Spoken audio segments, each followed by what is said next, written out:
not mine. That's my phone. It's no one important, just my daughter in New York. I'm sure we'll talk later.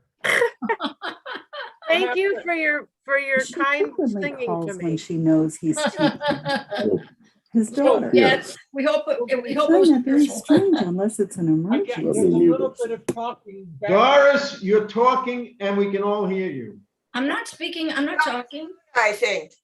So somebody is, and great. Okay. Hi, relax. Good to see you.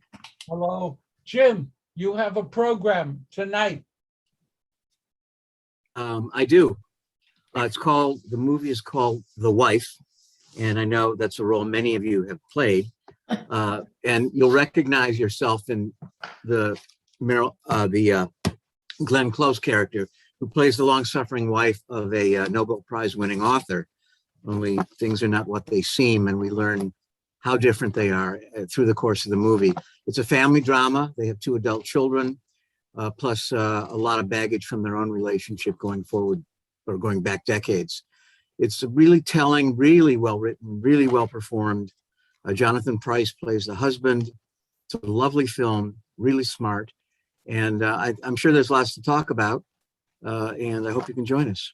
It's on Amazon Prime, if you want to see it this afternoon. We've seen the movie. It's really great. It's really excellent. And Jim, for reasons you understand, I identify totally with you. Right? But we'll leave it just like that. With the wife or the husband? Nothing I don't want to give away. Someday there is this massive program that Sisterhood is running. So Cindy, tell us about it. Okay, unfortunately, because of the caterer, the reservations are closed. We have almost 70 women coming. Great. It'll be lunch in the sukkah. We're able to do it because it's outdoors with just a canopy. It's not enclosed. And we're looking forward to having in-person events as soon as COVID allows us. But tomorrow, we're going to have a gourmet box lunch. Because of COVID, we can't do buffets. Rabbi Nanis will be talking about the magical and mystical aspects of Sukkot, and Cami Gordon will be talking about her book, and there'll be book sales. So it should be a lovely evening. The first merger between university and Wilshire in the sisterhood. Every woman of Wilshire is a member of sisterhood. There's no dues, there's no membership. You're just a member if you're a temple member and a woman. Sorry, Effie. And we're really thrilled that almost 70 women are going to be with us tomorrow.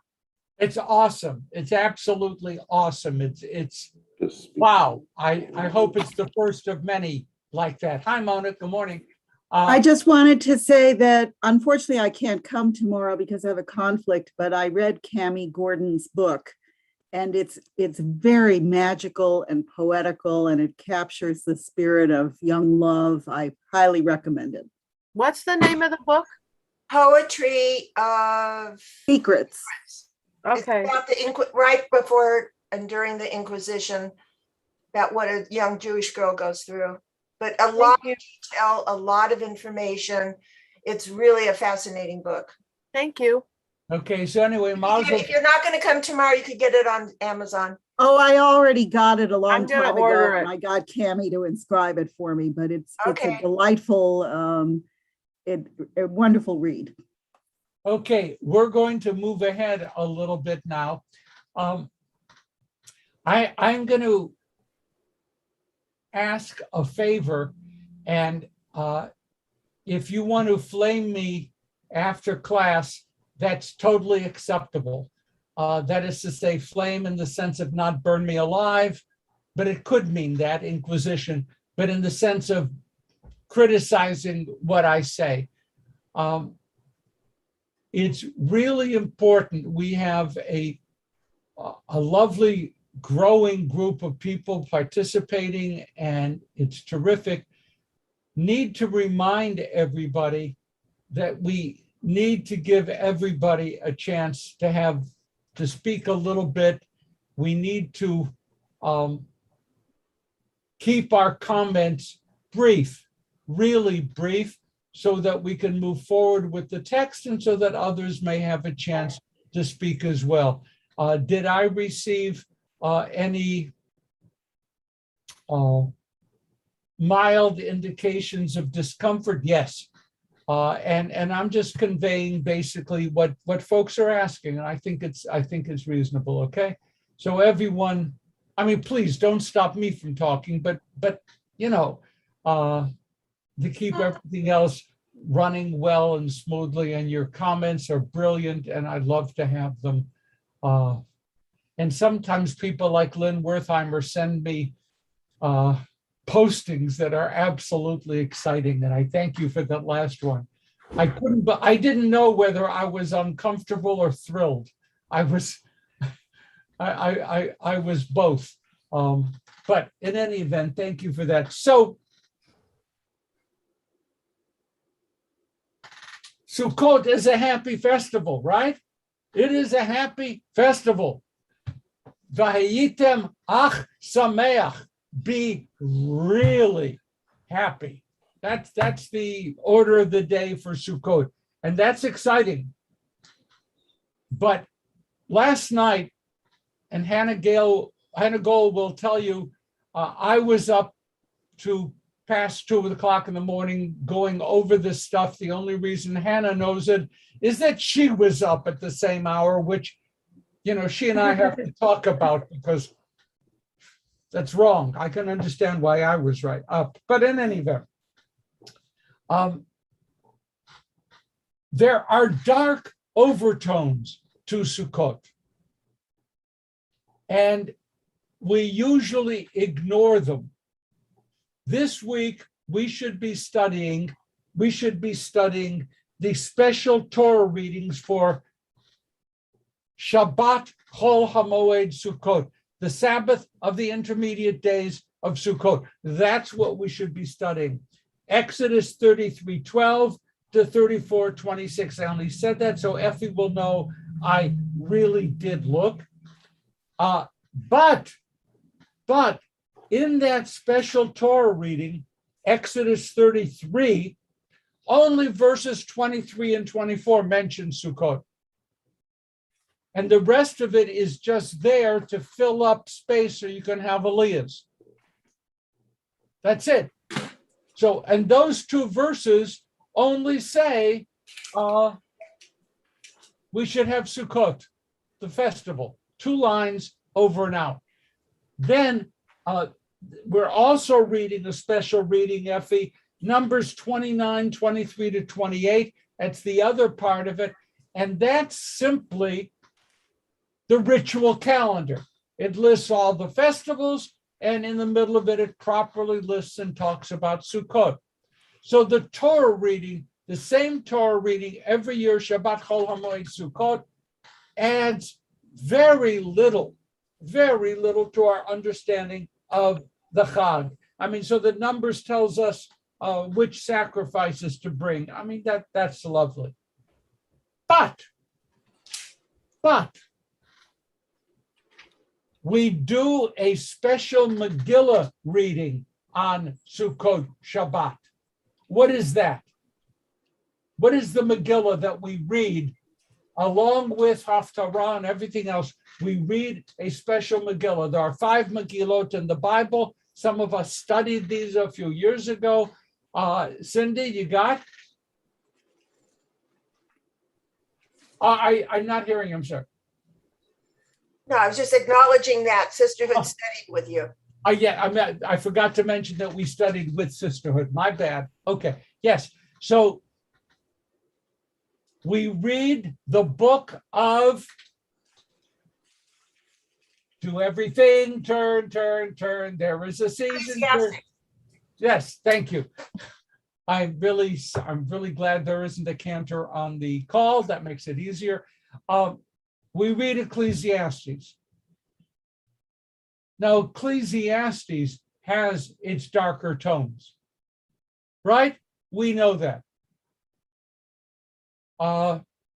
Vanity of vanity, vapors, all is vanity. The rivers flow to the sea, the water ascends, the rain falls into the sea, the rivers flow into the sea. Everything keeps going around and around. There's a time to be born, a time to die.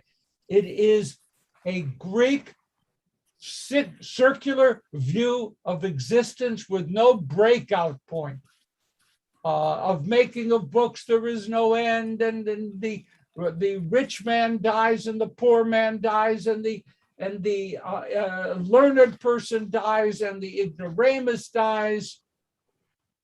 Everyone is the same in this cyclical existence. That's the special haftarah for this joyous festival of Sukkot. More.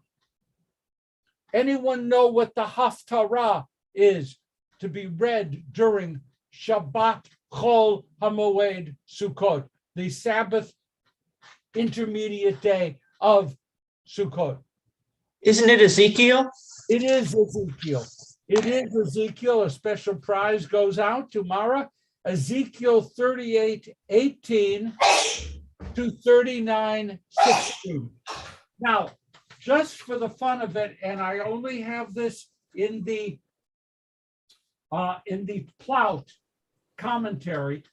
If you just turn to 1443, if you have the book, it's not essential, but if you turn to 1443, you'll see that it lists the haftarah as Ezekiel 38:18 and to 39:7.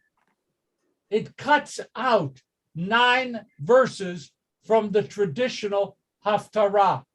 Then, when you look at what's printed on page 1443, it's a little bit interesting. You get chapter 38, verse 18. Do you see it? Verse 19, verse 20, 21, 22, 23. Guess what? The rest of the chapter is missing. And then it goes to 39:1, and it stops at 6. More missing. This has been severely edited, and we're going to talk a little bit about why this haftarah and why it made the rabbis uncomfortable, the authors of the Plout Torah commentary and the Reform leadership uncomfortable to read the whole real haftarah. This has been edited and muted in terms of what it's saying. So with that as the setup, I feel like I'm playing volleyball. That's the setup, okay? Now, we'll go back to the easy stuff. What are the unique rituals for Sukkot? Just a few of them. What are the unique rituals for Sukkot? Okay, Effie, either you're having neurological issues or you're shaking the lulav and etrog. Okay, I assume lulav and etrog. Fine, yes. What else? Unique ritual things for Sukkot. Eating and sleeping in the sukkah. Joanne? Yeah, eating a meal in the sukkah. Okay, that was fine. Doris was saying at the same time, yes, eating in the sukkah, being in the sukkah, even building the sukkah. There's a special mitzvah for getting wet in the sukkah. Merle? Sleeping in the sukkah. Yeah, the whole sukkah thing. But isn't it also specific that it says 14 meals in the sukkah? Or Yeah. at least, Yeah, that is correct. You're supposed to have 2 meals a day, 7 days. Right. And yes, absolutely correct. So that's 2 major unique rituals. Okay, Nina. It's one of the pilgrimages, which Yes. Yes, it is. What are the other 2? is Pesach Shavuot. Pesach, Shavuot, Sukkot. The 3 pilgrimage festivals. Were the temples still standing, we would be making pilgrimage to Israel, to Jerusalem at this time. Another major ritual unique for Sukkot. Unique for Sukkot. Dairy, eating dairy. No, that's Shavuot. That's Shavuot. That's in late May. Ushpizing. Anyone know what the word ushpizing means? Isn't it friends and relatives or close relatives? Community? It's larger than that. Nina, what does the word ushpizin mean? It's actually like achnasat orchim. It's the mitzvah of having people dwell in your house if they need to do the ritual and they don't have a sukkah, so you welcome them into yours. It's to occupy a sukkah, to occupy. Ushpizin. Ushpizin, it's a funny thing. I knew the word ushpizin. I didn't know the Hebrew word ma'ushpaz. And that's the same root. And that confused me a little bit. Ma'ushpaz means you're hospitalized.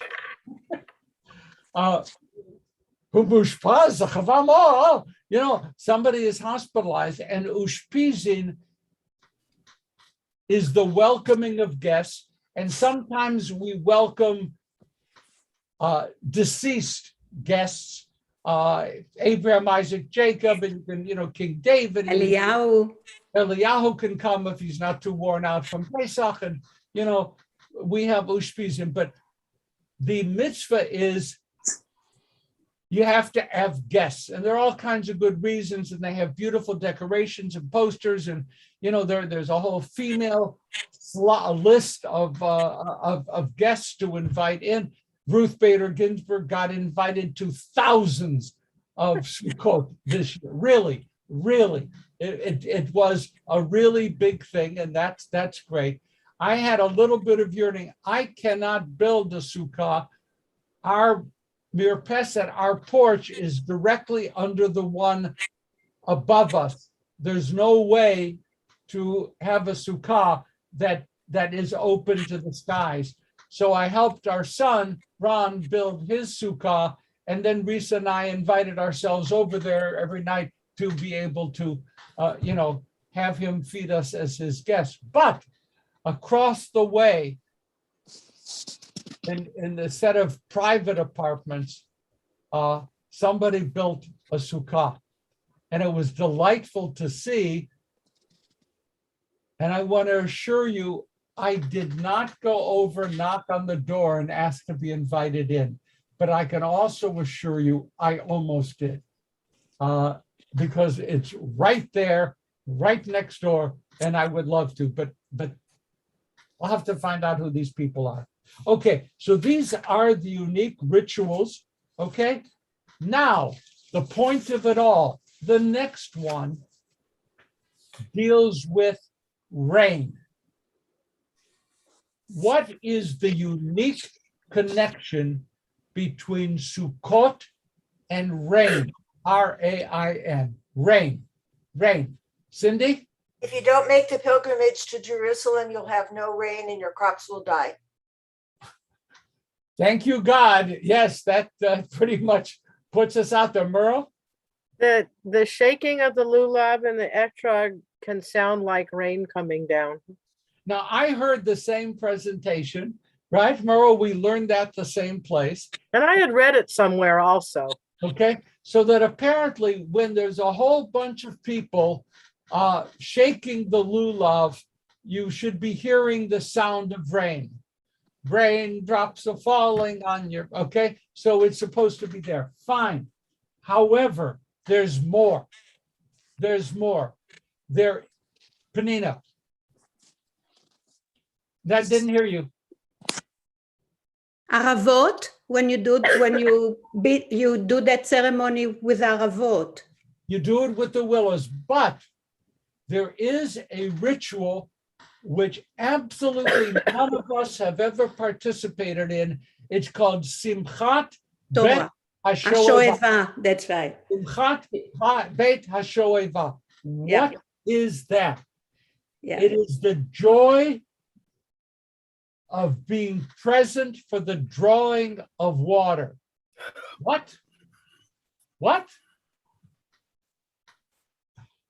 In the second temple, there always was a requirement that along with every sacrifice, you should pour out what we call a libation of wine on the altar. Whatever you're all offering, Kentucky Fried Chicken, whatever you put on the altar, also you pour out some wine. During Sukkot, every day, you are also supposed to pour water out, a water libation, an offering of water. Where did the water come from, you ask? I'm glad you did. There is a stream that flows under the hills on which Jerusalem is built. It's called Shiloach, the stream of Shiloach. I've walked in it a few times through what is now called Hezekiah's Tunnel. I don't know if some of you may very well have done the same thing. Any of you been in Hezekiah's Tunnel? Okay, so Steve, yeah. What's your memory? It was certainly dark, damp, long, and the sides, it's very rocky. But there was certainly water on the ground for the whole trek. This water flowed beneath the hills of Jerusalem in order to avoid a siege. The builders of Jerusalem dug down to where the water was and then dug through to meet and make a tunnel. It's one of the oldest examples of builders digging underground, and you actually can see where they met. It wasn't exactly even, but it was pretty good. They met underground without the equipment that we have and built this so they could draw water up into Jerusalem in time of a siege. But during the second temple, this is what happened.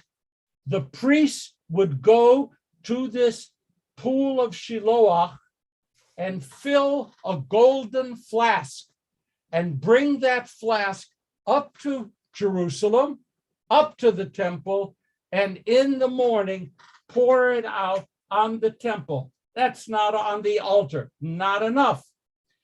The blasts of the shofar accompanied them, and that's not enough. They recited a psalm. I will sing it for you.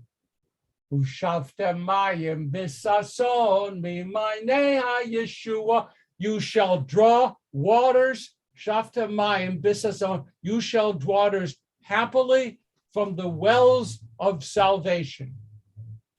That psalm is for this behavior. Not only that, there were festivities. I have a list of them here.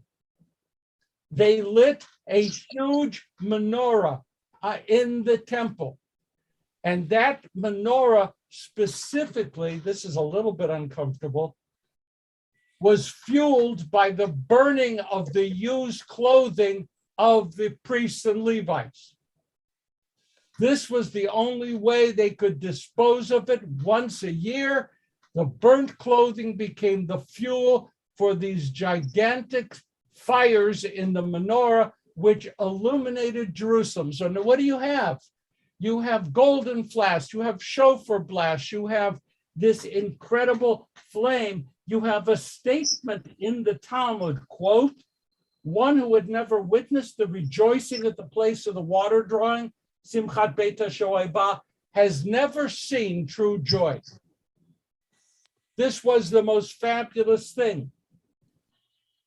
There was a Levitical orchestra, flutes, trumpets, harps, cymbals, torchlight processions, and then ecstatic dancing all night long until the pouring actually took place. But that's not enough. We have now for Tashlich, Wilshire Boulevard, our congregation had a variety of options of how to throw your sins into the water. One option was Rabbi Nickerson on a paddle board who went out into the ocean and dropped sins there on a paddle board. I feel very good for him. Young rabbis should do things like that. However, I emphasize young. It says in the Talmud, Rabbi Shimon ben Gamliel, the night of Simchat Beit HaShoeva, juggled 8 lighted torches as part of the entertainment. I think that's lovely. He also, for those of you who are Marines, did a handstand on 2 fingers. If you think that rabbis are wimps, I refer you to the Talmud that some rabbis are not. Others juggled 8 knives, 8 glasses of wine, or even 8 eggs. This was an incredible celebration. Water, but I want to move on to more water. Prayer for rain. Any thoughts about that? How does that connect to Sukkot? Prayer for rain. Merle? Merle. It's a harvest festival, or supposed to be, and you need rain. And just, I know we don't want to talk a lot, but our Native American friends who own this farm that we go to every weekend, he talks a lot about Sukkot and why it's an important time of year for them, because they're all sitting there waiting for their crops to grow so they can open up their farm again. In the standard Jewish liturgy of 2021, let alone 2,000 years ago, in the prayer called the Amidah, you know that one. Baruch atah Adonai Eloheinu Elohei Avraham, Yitzchak, Yaakov, Zarif, Rachel, right? You know this one? The second blessing, Atah Gibor Li'olam Adonai Mechayei Hakol Atah Rav Lo Hoshia, and there's an insert there. All summer long, we insert Morid Hatal, thanking God for bringing the dew. But beginning Shmini Atzeret, from now until Pesach, we say Mashiv HaRuach or Morid HaGashem. God who causes the winds to blow, bring down rain. So Sukkot, as part of its ritual, is intricately connected with water, with rain, and so forth. So, who knows the story of Choni HaMa'agal? Who knows that story? Choni, the circle drawer. Anybody? Well, Penina, you know it? a little bit. I think that, isn't it something like he slept for 70 years or something like that? He also did that. Choni was Rip Van Winkle Jewish. Right. He had several persona. But in this one, oh, I am seeing Barbara, and I'm so happy to see Barbara. So I'm just waving at Barbara. Forgive me for interrupting myself. Okay. There was this guy, Choni, who lived during the rabbinic period. There was a drought, and Choni drew a circle around himself, stood in the circle, dropped on his knees, and prayed to God, I swear before your great name, I ain't moving from this circle until you bring rain. Wow. Okay? Now, I don't know if he used ain't. Maybe he did. Okay, now, because he was a righteous man, and because this is a Talmudic story, light rain began to fall. The people rejoiced. Choni wasn't good enough.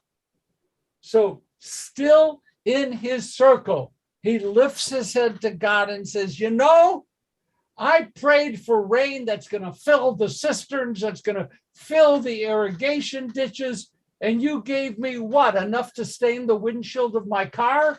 You know, no, this is not sufficient.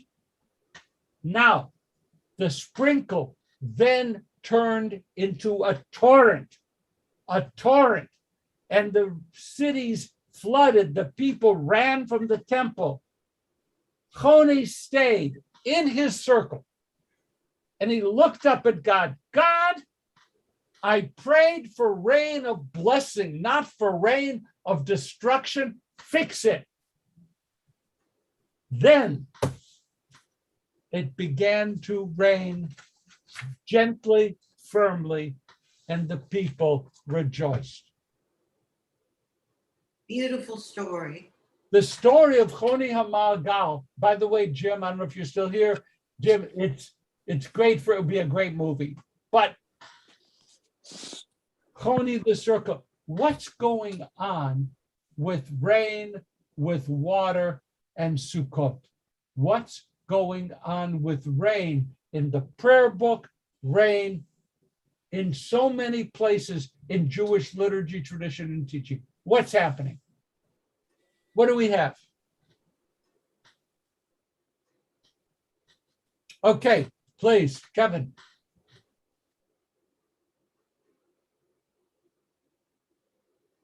Well, I was looking up, it says from December to April is the winter rainy season. And afterwards it's, hot and dry. So rain harvesting or water harvesting begins. I don't understand, how they harvested all the water, but I guess you have to harvest water at that time. Well, what goes on actually, Jews are not dumb sometimes. When do you start making the prayer for rain? Shmini Atzeret, the 8th day attached to Sukkot. When are we obligated to live in a sukkah? Sukkot, but not Shmini Atzeret. So the moment we are freed from the mitzvah, you see, we're not dumb, the mitzvah of dwelling in the sukkah, then it's okay to go pray for rain. It would be not wise to be sitting in the sukkah, oh God, send rain now and rain out your sukkah. No, that is not good. But the moment, literally the moment that we end the obligation to live in the sukkah, okay, God, now. Please, Merle. If you're living in the desert areas, you pray that you don't have monsoons, which are destructive rain. It's not salvageable water in wells to keep you going for the rest of the year. Yeah, we sometimes read, for example, about, it rained last week with a big tornado or a hurricane, and then it rained the next week and the earth couldn't absorb any more water. Right. And the runoff became very bad. Now, I'm going to say a phrase, help me with it. Imitative magic. How does that relate to what's going on? Imitative magic. You do something so that it will be imitated by God or the gods. Imitative magic led to the establishment of some, I'm in favor of all ancient rituals of sacred prostitutes. They would, in the pagan world, unfortunately, this never spread to the Jewish world. In the pagan world, there would be prostitutes assigned to the sacred places. And during periods of significance for agriculture, you could rent a friend and have sexual intercourse and hope that the magic of that would be replicated in the fertility of the land. Imitative magic. Effie's looking very pleased. I mean, I'm just sharing with you truth. Okay, I'm not recommending. I'm just, okay. Now, imitative magic, doing here and hoping it'll be replicated in the heavens.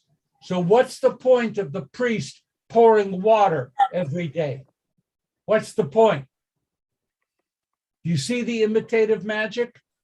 Like I'm pouring out this, God, bring down the rains.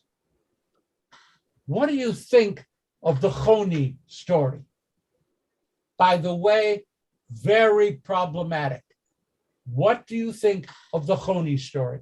Choni, the circle maker. What do you think of that? Okay, Howard? Well, it's pretty primitive. Oh, yeah. I mean, so is Rip Van Winkle. Okay, yes, it's primitive. What's primitive about it? Also, I don't know what where it comes from. Is it in the Talmud or what? Yes.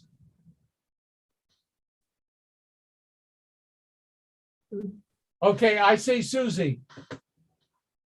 Well, being a kindergarten, can you hear me? I can hear you, and you're in kindergarten. Okay. Being a kindergarten teacher, it's like a fairy tale, and it's like a fairy tale that has a happy ending, and it has a moral to it.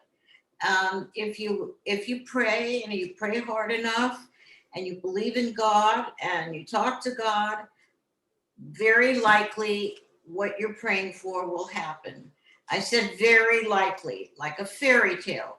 And I think it's a lovely story to tell children, a lovely story. Okay, great, Susie. Brad, what do you think about Choni, Brad? Well, I wasn't thinking about Choni, but I was thinking about what you said at the beginning of the talk today about the darker side of the holiday. And I wonder if tears weren't also an example of imitative, what did you call it? Imitative nature? Or, imitative magic. Imitative magic. If your tears are also a metaphor for rain. And bringing back to your introductory comments about the darker side of the holiday. Absolutely connected, Brad. Absolutely connected. Yes, there is a problem here, dear friends. Really? You draw a circle, demand of God, and God delivers? Think about the theology of that story. You're not supposed to do that, Susie, right? Because for kindergarten stories, you know, Goldilocks and all those happy things, you don't think about the bad side of the story. You don't. You don't, but you could. I mean, Hans Christian Andersen wrote some of the most frightening material in the world, right? Right. Come on to my house and I'll give you a little bit of food, right? Shove them into the oven. Oh, that's sweet. Now, the objections to Choni came from people who said, God isn't responsive like that. Okay, Mara. I was just going to say, it reminds me of Nachman of Bratslav and his going out in the forest and yelling at God about the things that he was not happy with. Perfect. Perfect. Yes, indeed. Panina. Can you hear me? Yes. Okay. I think it's the idea that people have the ability to maybe preserve the water or bring to the present water in the area by doing something. He drew a circle that he drew, it's like a tunnel. It's like a well. It's like, it's a way that maybe a person could help themselves to preserve the water, or to bring or build this tunnel that bring that river that you went through to the place where they wanted to go. So apparently people do stuff like that. They do make tunnels to draw the water to where they wanted to go. I never thought of Chol HaMoed as a tunnel digger. No, whatever. He drew a circle. What do you think? How does he draw it? He dug it. It's a digging. I will never think of the story the same again. Please. Okay, Kevin. I don't know. Maybe. So this makes me think of the story where Moses hit the rock to get water, and water's being collected. You have to collect the water. The question is, were there people way before, Moses, that left spots available for water to be collected that they were able to see? Okay, and that certainly represents a reasoned possibility as to the origins of that story. If someone has a better read of the terrain, they'll know where water is more likely to be found. Yeah, I'm going to leave this here because there's a lot. What did you say, Ray? They were known as the temple. Oh, Ray, why did I read that? Okay, Ray wants us to know that they were known as the temple cisternhood. Okay, I'm really sorry I read that. Okay, fine. Now, along with all of this, the connection of rain, the fear of drought, the doing of special ritual, this huge celebration to bring rain, the utter dependency of the people. You mentioned living in a semi-arid place. Without water, you're doomed. Life is fragile. Life is fragile.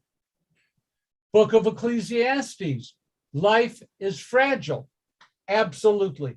Now, I want to turn to the last thing. And Hannah, if you're there, I'm going to try to share screen. I don't know if I can. And you said you'd help me. Hannah,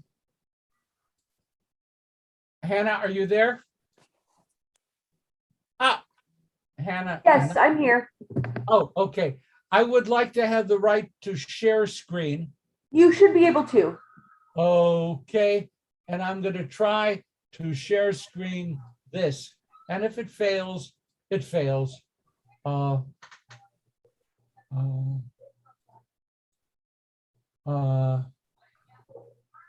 beautiful. Okay. Can you read the Ezekiel passage? Oh. You can't? No, you're sharing your desktop. Okay. Nice desktop. Okay, I'm sharing the laptop. Hannah, can you help me? Yeah, so if you can open the document on your computer.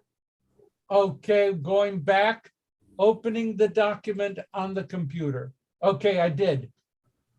Okay, so stop the share screen and then start and then share again with the document open. All right, I can do that. Oh, how did you know that? Magical. I knew I could do it. It's not a problem. And the text likes me. It says, welcome back. This is the Haftarah that's read today.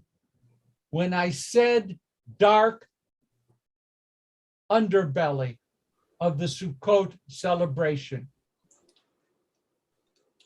The word, this is from Ezekiel. This is actually the unexpurgated text. The word of the Lord came to me, O mortal, turn your face toward Gog of the land of Magog. The chief prince of Meshech and Tubal prophesy against him and say, thus said the Lord God, lo, I am coming to, this is the Sukkot Haftarah. I am coming to deal with you, Gog, chief prince of Meshech and Tubal.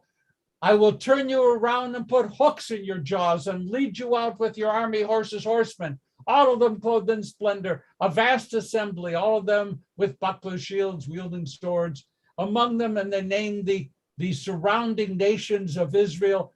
Everyone is there, all Gomer and all its cohorts in the remotest part of the north, everyone with you, be ready. You and all the battalions mustered about you. After a long time, you shall be summoned. In the distant future, you shall march against the land of a people restored from the sword, gathered from the midst of many people. You will come against the mountains of Israel, which have long laid desolate. You shall advance. This is the armies of Gog and Magog. You shall advance, coming like a storm. You shall be like a cloud covering the earth, you and all your cohorts.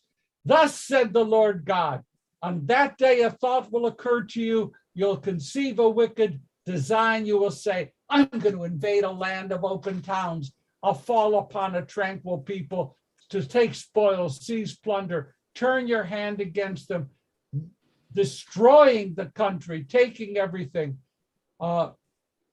These merchants will, have you come to take spoil, seize plunder, carry off everything? Therefore, O mortal, back to Ezekiel.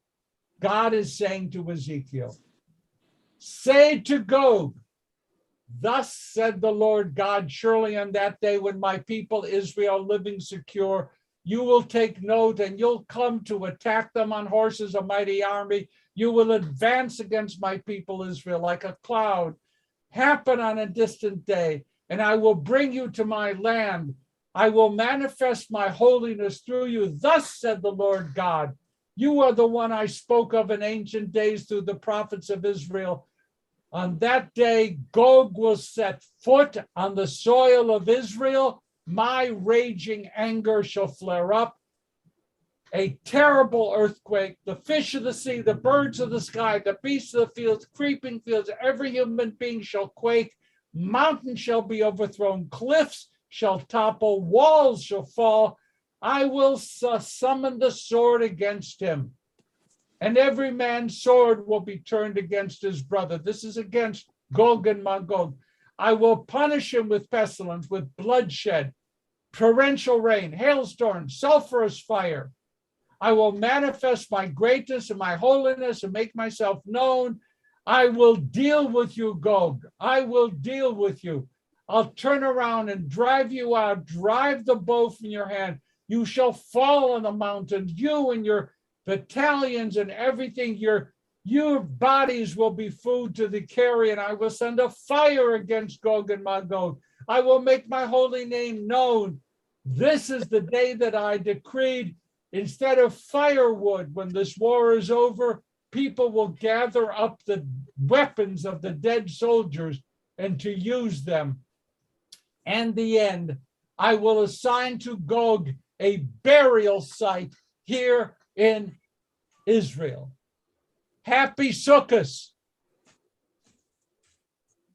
What do you think of that Haftarah? It's Very depressing. Depressing? It's bloody as hell, Merle. it's waging war. It is waging war. It is saying that the nations round about Israel are going to march on Israel, and that's a death trap for them set by God. Happy Sukkot. I want to point out something here, which you may find interesting. I did. Well, the word storm certainly evoked what you were talking about, rain. Absolutely. It's going to be the rain of rains, if you will. Well, that and the earthquakes and everything, just destroy everything. Destroy everything. It's awful. Okay, now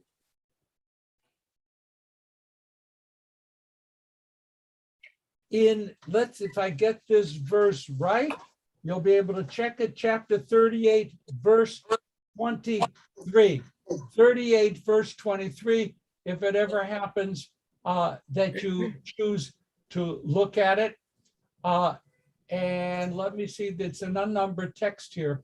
So let me see if I can find it. I'll find Gog.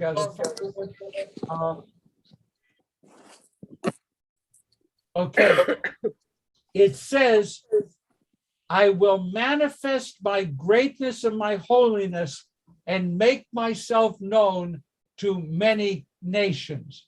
Okay? Do you know what's interesting in the phrase? Here it is. I will manifest my greatness and make myself. Do you know what the Hebrew is? Hitgadalti vehitgadashti. I will manifest my greatness and holiness, make myself name.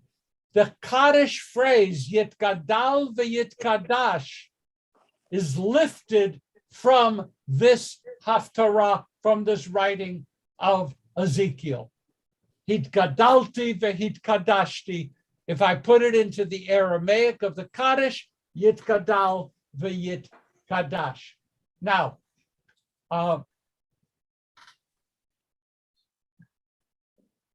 Sukkot is a time of sublime celebration.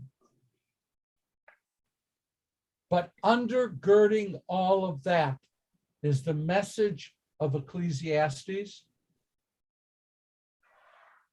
You live, you die, the rich, the poor, the ignorant alike, you die. So you might as well eat, drink, and be merry, because who the heck knows what tomorrow will bring.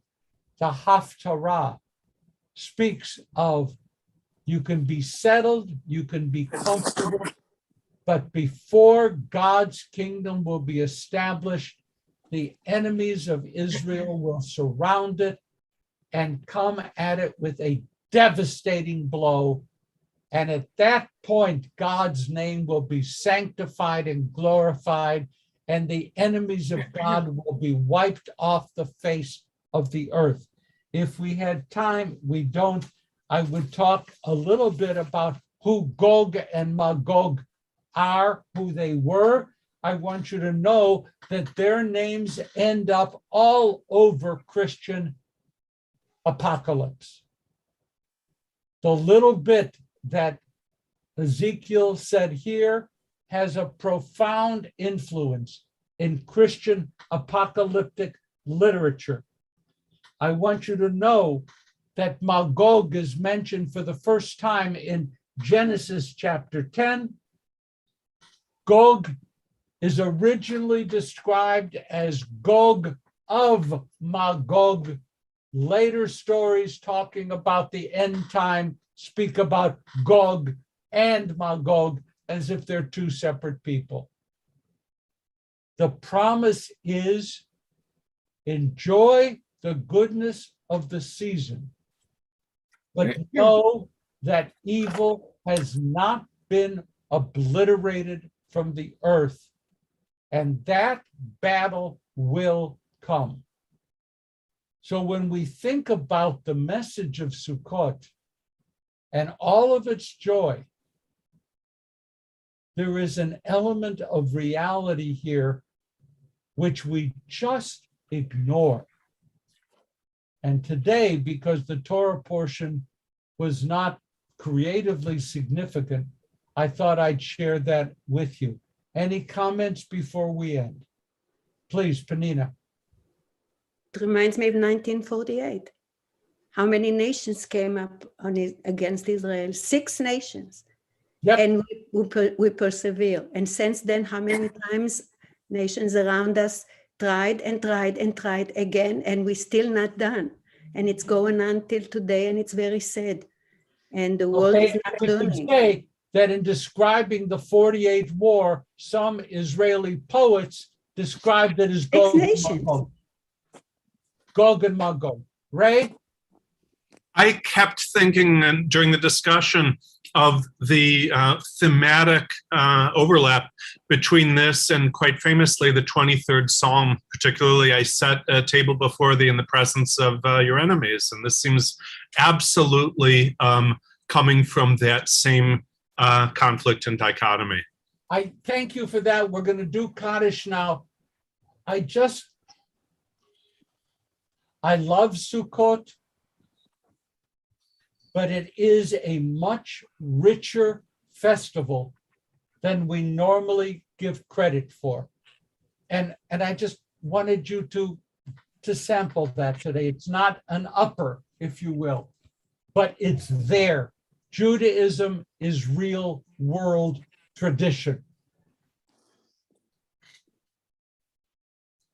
Those who have passed away during the past month: Frank Barnes, Dan Bunin, Mildred Chains, Phyllis Copen, Seema Gapsky, Gloria Gold, Winnie Kaufman, John Kim, Marcia Kate, Layla Kreider, Cynthia Levine, Mary Marina. Yortsites that occurred during the past week: Gloria Abrams, Merv Adelson, Esther Altabet, Ray Aarons, Sadie Astor, Naomi Atti, Doris Backrack, Lola Benfield, Lena Brandis, Ronald Brock, Hermione Brown, Stephen St. Clair Butterworth, Ann Curry Friedman, Henrietta David, Solomon Davidow, Frieda Deutsch, Sue Dorskind, Martin Drucker, Rose Ehrlich, Richard Epstein, Carrie Ettinger, Elise Dobson Felkoff, Anna Fine, Rose Fisher, Edward Flam, Kevin Flanagan, Arthur Frankel, Ray Gartzman, Randall Jeffrey Gingold, Ruth Gitlin, Dorothy Glenell, Gregory Gochstein, Milton Grauer, Regina Gross, Betty Haddon, Dolores Sarah Heller, Leon Haymont, Deborah Horn, Gail Hughes, John Jaffe, Jack Kessler, Gretchen Cohn, Fred Krieger, Elsa Kunin, Sylvia Lackman, Adele Laxer, Milton Levin, Joseph Lubell, Louis Mallon, Sylvan Melman, Charles Melvoin, Bernice Miller, Harry Miller, Nathan Milner, Ruth Nadich, Myra Nelabatsky, Lorene Osman, Mina Ostrow, Susan Ozeran, Ruth Cohen, Abel Perrin, Albert Peskin, Martin Post, Helen Leff Rosenberg, Richard Harry Roth, Selda Roth, Hilda Salad, Dorothy Samuelson, Charles Schroeder, Klaus Schroeder, Betty Siegel, Robert Shapiro, Goldie Shurkin, Gerald Silber, Morley Sklar, Helen Snyder, Lena Lee Swartz, Jacob Shapiro, Phyllis Bank Tabak, Muriel Tavoli, Craig Traeger, Irma Weiskopf, Warren Weiskopf. If there are other names to be mentioned, please say them out loud. We bear in mind also the names of all of those who died in defense of the United States, who died in defense of the state of Israel, and all those who were victims of senseless terror. And as we do Kaddish, we remember where the language of Kaddish came from. And it's kind of interesting, isn't it? That language from the prophet Ezekiel leads us into Yitgadal v'Yitkadash Shemei Rabbah v'Alma Divra Chirutei v'Amlich Malchutei v'Chayechon of Yomechon v'Chaye Dechol Beit Yisrael ba'agala v'Zman Kari v'Imru Amen. Yehi Shmei Rabbah Mavarach li'alam li'omei Amaya Yitbarach v'Yishtabach v'Yitpa'ar v'Yitramam v'Yitnaseh v'Yitadar v'Yitaleh v'Yitalal Shmei Kudisha B'richu Le'ela min kol birchata v'shirata tushbachata v'nechamata da'amiran v'alma v'imru amen. Amen. Yehi shlama rabba min shemaya v'chayim aleinu v'kol Yisrael v'imru Amen. Oseh shalom b'imromav hu yaseh shalom aleinu v'kol Yisrael v'imru amen. Amen. Have a wonderful festival, my friends. Don't forget that Simchat Torah is coming up really soon. We have September 28th is Shmini Atzeret, Simchat Torah, Yizkor, and so forth. It's good to be with you all. Don't get wet in your coat. Thank you so much. Moadim l'simcha. Have a great week. Bye-bye, everybody. Thank you. you. Thank you. Shabbat shalom. Thank you. Thank you for a great discussion today. It was wonderful, as always. Oh, thank you. Okay. You're welcome. Okay, thank you. And thank you for singing to me. Oh, yes. Happy birthday, Merle. Right. Happy birthday, bro. Thank you. Shabbat shalom, everybody. Shabbat shalom. Shabbat shalom. Shabbat shalom. Have a beautiful weekend.